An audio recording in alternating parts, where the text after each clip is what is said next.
Welcome back to another edition of Components Breakdown. Today I'm going to take a very quick look at Dragon's Gold, which is another one of White Goblin Games' 2011 Spiel Convention titles, and also happens to be a re-release of Bruno Fauduti's original 2001 family game of the same name. In Dragon's Gold, 3 to 6 players will each have to both cooperate and compete for a share of the dragon's treasure by skillfully maneuvering their team of 4 dragon hunters into battle-ready positions that will best allow them to take part in a share of the dragon's spoils once defeated. What's unique about this game is that each player who is able to contribute to an individual dragon's death must, within a designated time limit, both negotiate and agree on how the treasure is to be divided amongst the participating players, or risk losing the entirety of the treasure if an agreement cannot be made. So let's briefly take a look at the game's components and setup.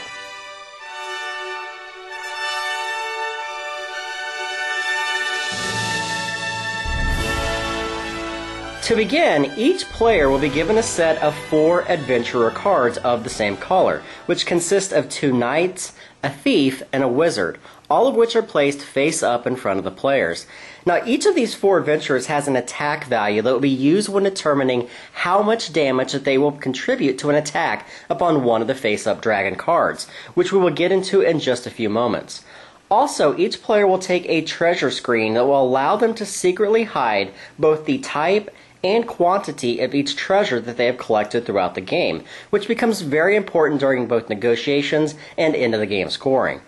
Next, the 18 dragon cards are shuffled and placed face down on the center of the table, forming the dragon draw pile. And from these, the top 4 cards will be turned face up and laid in a row, creating the first set of dragons that can be jointly attacked and defeated by the players. Now, before we move any further, each of these dragon cards has 3 key pieces of information that are contained on them, which include the dragon's strength, or number of hit points that are needed to be reached in order for it to be killed, as well as the known treasure and the unknown treasure hoard that the dragon protects.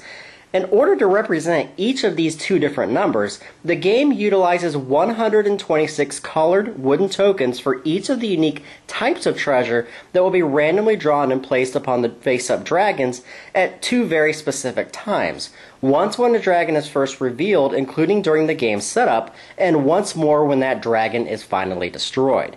Next, the market card will be seated in the exact middle of the remaining dragon draw pile, which during actual gameplay will signify the market phase, which is the sole opportunity for all the players to freely trade any treasure tokens that they may have collected up to that point in the game.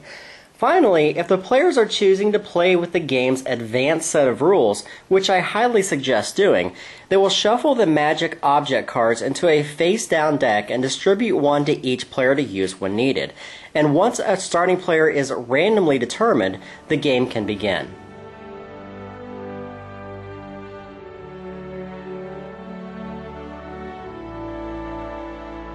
Dragon's Gold couldn't be easier to sit down and explain to newcomers in just a few short moments, with games typically taking no more than 30 to 45 minutes to complete. Starting with the first player, turns are taken in a clockwise order around the table, with each player's turn consisting of playing 1 of their adventure cards in an attempt to kill off one of the 4 vulnerable face-up dragons. To indicate this, the active player will send 1 of his available hunters out to battle any of the 4 dragon cards, no matter if and how many other adventurers are already attacking it. Each time an adventure card is placed next to one of the dragon cards, the players will add up the combined values of all the adventurers currently attacking that specific dragon. And if the value is less than the dragon's strength, then play simply continues in clockwise order. However, if the combined value is equal to or greater than the dragon's strength, then the dragon is killed. And when this occurs, the dragon's hoard is completed by drawing the indicated number of tokens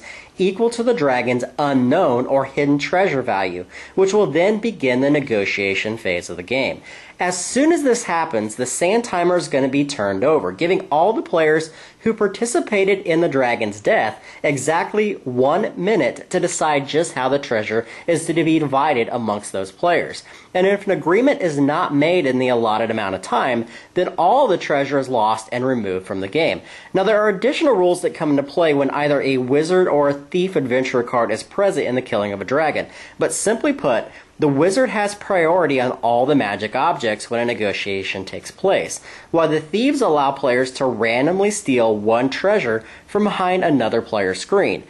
When the negotiation phase is over and all the treasure is either claimed or lost, a new dragon will come into play to replace the one that was defeated, and players will take back their adventurer cards who killed that dragon and place them face down in front of them, meaning that these adventurers will not be available to send out again until that player has all 4 of their adventurers likewise face down at the start of one of their future turns, which creates one of the game's balancing mechanics, making players choose both when, where, and whom to send out during each of their turns. When the last treasure is taken from the bag, the game is almost over, with the game finally ending when the last dragon is vanquished and all the treasure has been divided amongst the players. Now, when this occurs, each player will reveal the contents of their treasure stash, with points being awarded according to both which types of treasure players accumulated as well as how many, with the player with the most points winning the game.